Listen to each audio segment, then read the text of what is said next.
Hi, my name is Daniel, and welcome to Mount Oklahoma's Children's Sabbath School.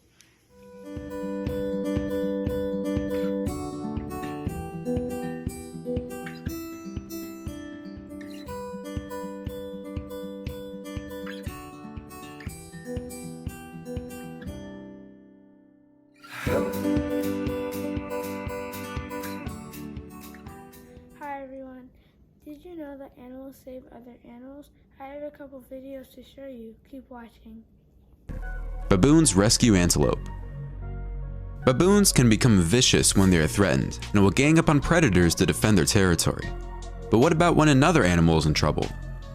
Watch how this cheetah targets an antelope and see what happens next. After a quick run, the cheetah finally captures the antelope, but a group of baboons intervene and the cheetah abandons its prey. The baboons stand up to the cheetah who hisses at them, and they even chase it for a short distance, scaring the cheetah off. The baboons even go check out the antelope to see if it is okay. The antelope seems injured, breathing on the ground, but eventually gets up and has difficulty walking among the baboons, but will live to see another day. Baboons gang up on a leopard this time and they chase it away. Baboons are fierce opponents, but they shouldn't be messed with. Bear rescues crow. Bears have been known to be nice. Watch what happens when this bear finds a crow drowning in a pond next to it. The bear notices the crow and reaches out to it with its paw as if to lift it out of the water. Maybe it is to eat it, but let us watch and see before we jump to conclusions.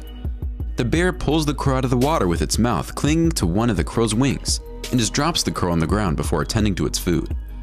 The crow looks a little out of it and tries getting back on its feet, but it doesn't look like it's going to be easy. Eventually, the crow can get up, and the bear still has its back turned away from the crow. Believe it or not, the bear actually saved the crow from drowning, because it had absolutely no interest in the crow afterwards. What a great feat by this friendly and cuddly bear.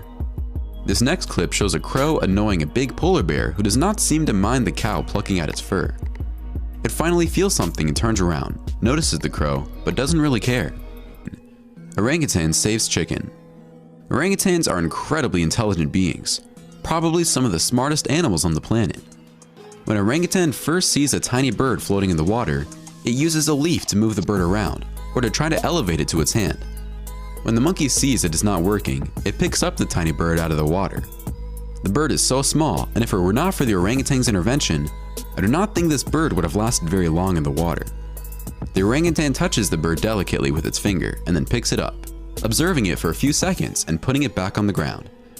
Just another day at the office. Lion saves baby wildebeest. The next sequence is probably one of the weirdest you will ever see. Lions love to hunt wildebeest. It is one of their favorite meals. I love pasta and lions love wildebeest. Put a beautiful plate of pasta with tomato sauce in front of me and I will not hesitate 1 second to eat it. That is what lions do with wildebeest, but not this time. The lioness on the hunt catches up to a baby wildebeest, and just as she is about to crack it with its teeth, she softens up and doesn't. She remains next to the baby wildebeest and seems to be caressing it with its snout, pushing it softly. Is this some sort of pre-meal ritual? Will the lioness begin chanting a mantra before it gulps its prey? Tune in next week, same bat channel. Just kidding, I get carried away sometimes. What is even more surprising is when another lioness attempts to grab the baby wildebeest for a snack. The other lioness prevents it from doing so. Is it keeping this baby wildebeest for later, after it has a real lunch? Just like I would have with my Nutella sandwich after my pasta? It does not look like the lioness wants to eat this baby wildebeest. It probably just wanted to perform a good deed for the day. Number 11. Monkey saving baby chick. In this sequence, it seems like a little chick went out exploring and ended up in a pail of dirty water. The chick is stuck and has no way of getting out, unless of course, this wise little monkey has something to do with it. The monkey looks at the little chick and decides to help by reaching into the pail with its hand. At first, the monkey seems to be petting the birdie, but it is actually looking for the correct approach and finally grabs it by the wings and lifts it up. It looks at the chick for a few seconds and then drops it gently to the ground. The monkey has a friend, a German shepherd dog, wondering what the hell is that little thing that just came out of nowhere. When the dog tries to get a closer look, the monkey puts its hand on it to hold it back. The chick walks quietly onto the grass while the monkey and the dog have a friendly wrestling match. This next little monkey seems to love this older chick, and they just hang out and have fun. What a beautiful relationship these two have. Dog saves deer. Golden retrievers and Labradors are known to love water. But check out this golden retriever retrieving this drowning deer. The retriever not only grabbed the baby deer with its mouth, but swam holding onto it to shore to save its life, just like a lifeguard would. The story does not end there. The dog named Storm continued caring for the deer after it was saved from drowning. It touched it with its paw and tried walking it up by pushing into it with its nose. The dog would not let up until it was sure the deer was alright. This was a beautiful act by Storm, and today, the baby deer has grown to be beautiful and healthy. Our next story shows a beautiful relationship between a Great Dane and a deer. They are best of friends, and the Dane is as tall as the grown-up deer. That certainly makes for the perfect odd couple. Wasn't that cool? Now we can trust that God will save us and protect us.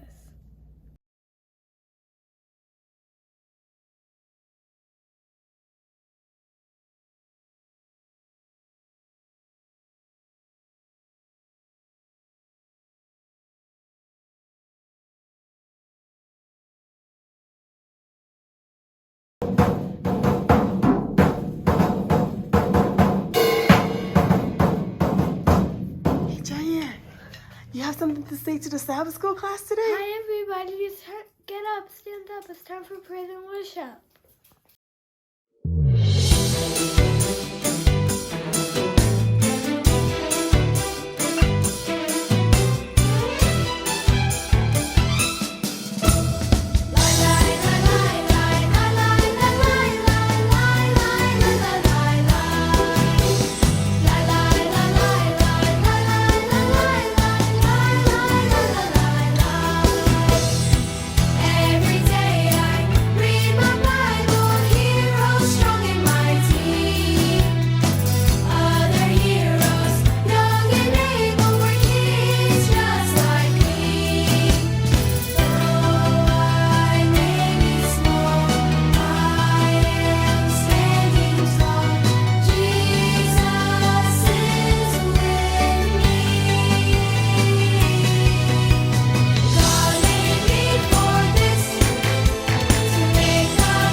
Chapter 14, verse 2. It says, "In my Father's house are many rooms. If it were not so, I would have told you. I am going there to prepare a place for you.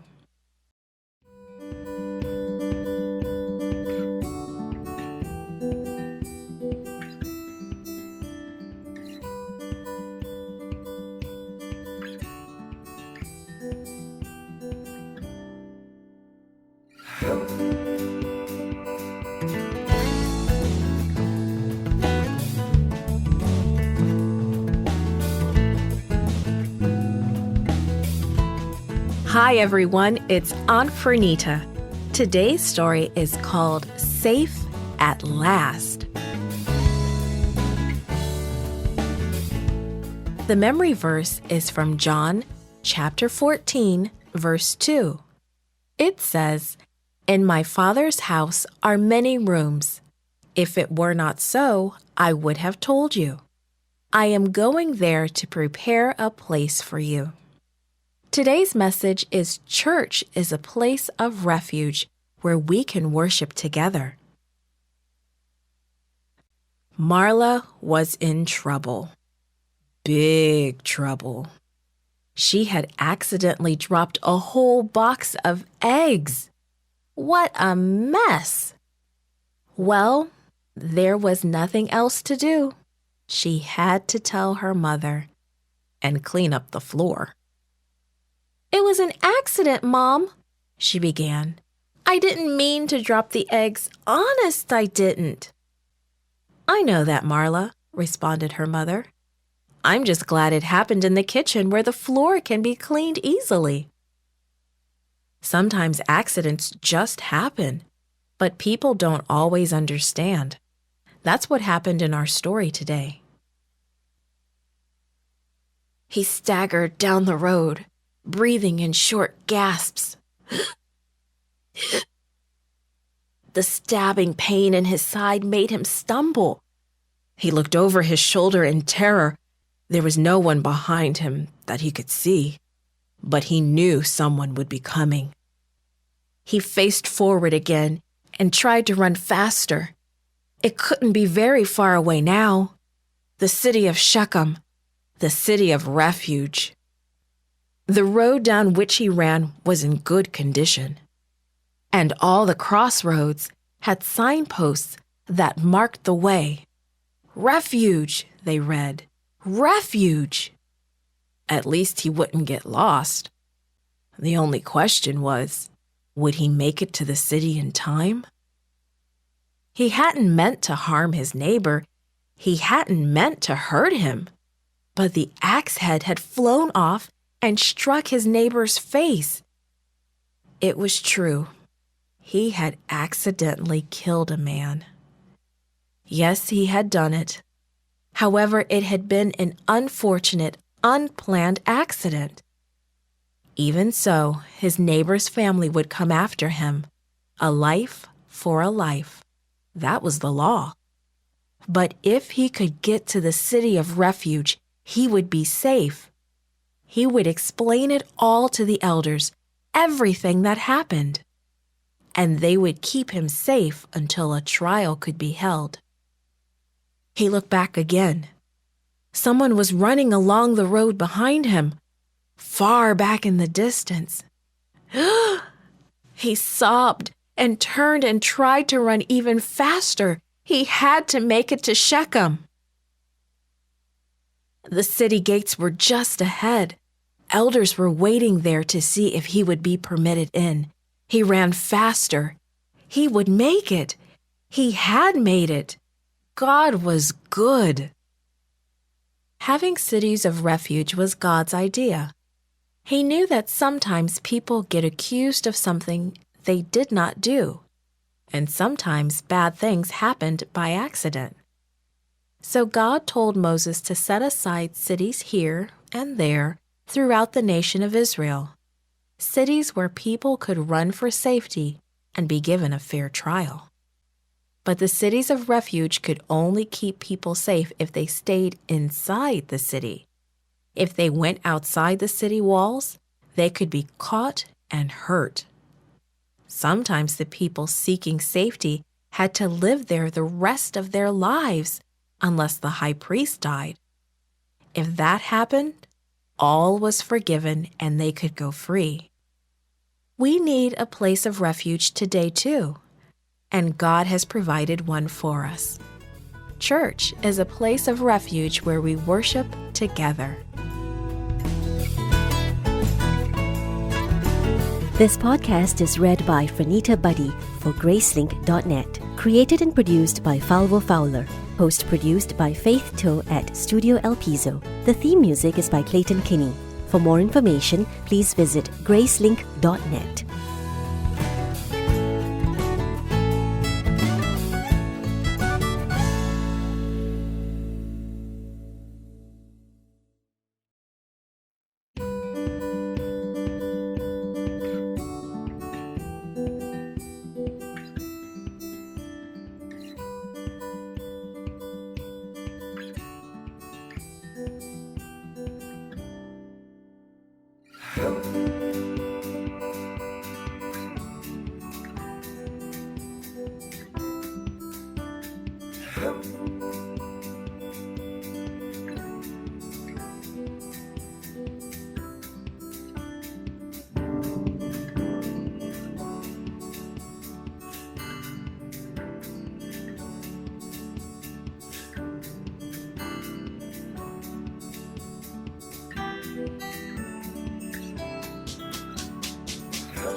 Hi, I'm Harold, and I'm going to be doing your craft today.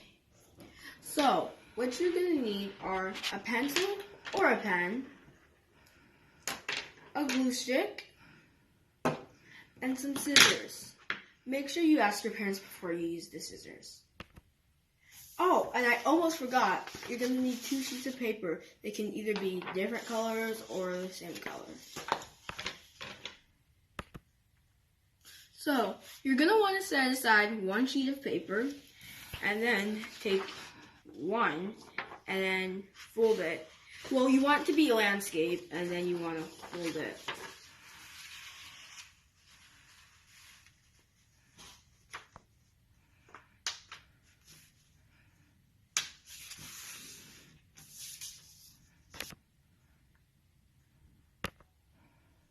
If your right hand is the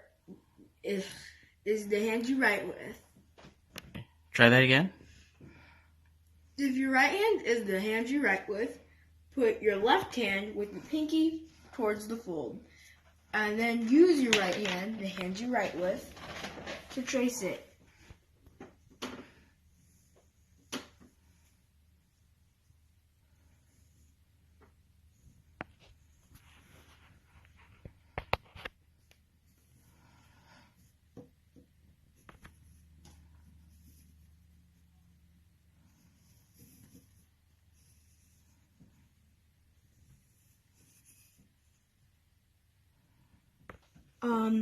So after you've traced it, first you want to make sure that your pinky is touching this fold, and then you're going to want to trace out your hand using the scissors. If you're not allowed to use your scissors, ask an adult to help you, but make sure you have your parents' permission.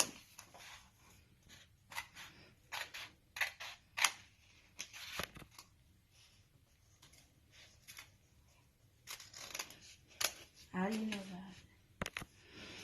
3, 2, 1.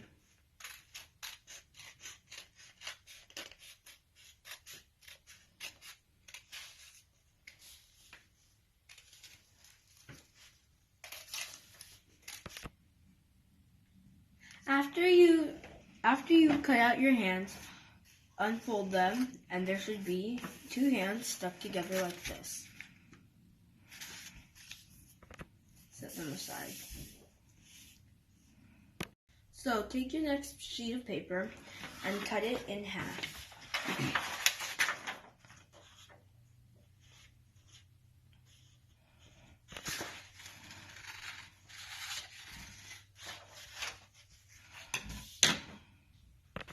So, you're going to want to fold your paper and then make half of a heart shape, which means go up and out and then back in like this. 3, 2, 1.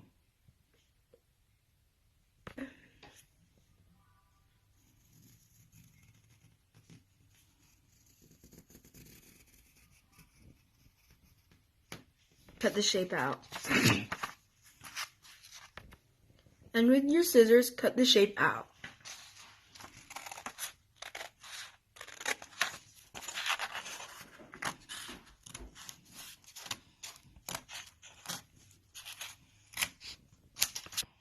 So, you're going to want to take your hands and then unfold your heart shape. And you're going to want to take your glue. And you're gonna want to glue your heart onto the hands.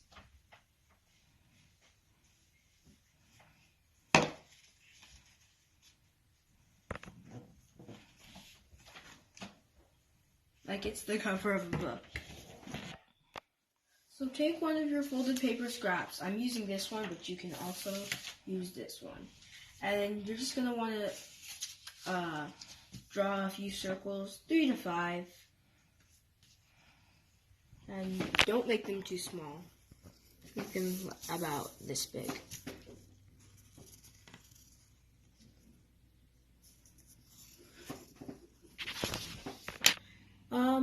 You want to make them big enough to draw a face on them.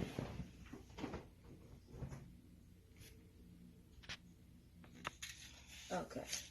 Then you're gonna cut the circles out, and in just cutting out one, you're gonna have, if you did it right, you're gonna have 2 circles.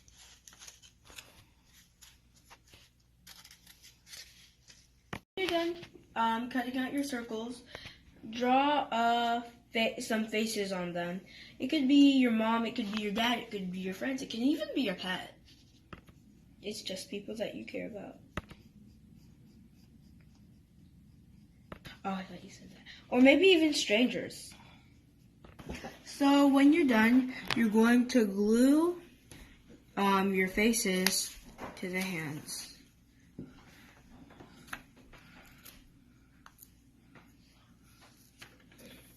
Oh, make sure they don't get on the fold so you can open and close it.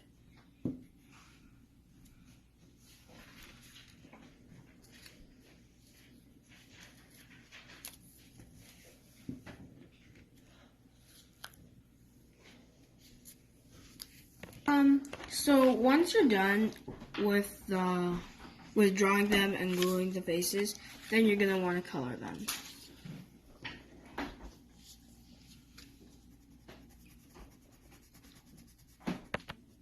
Oh, this right here is a police officer.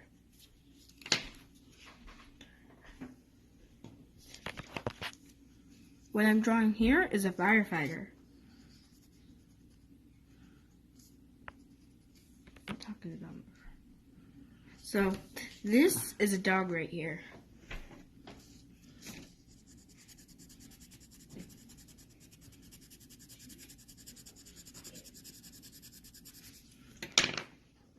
So, when you're done with the coloring, you can open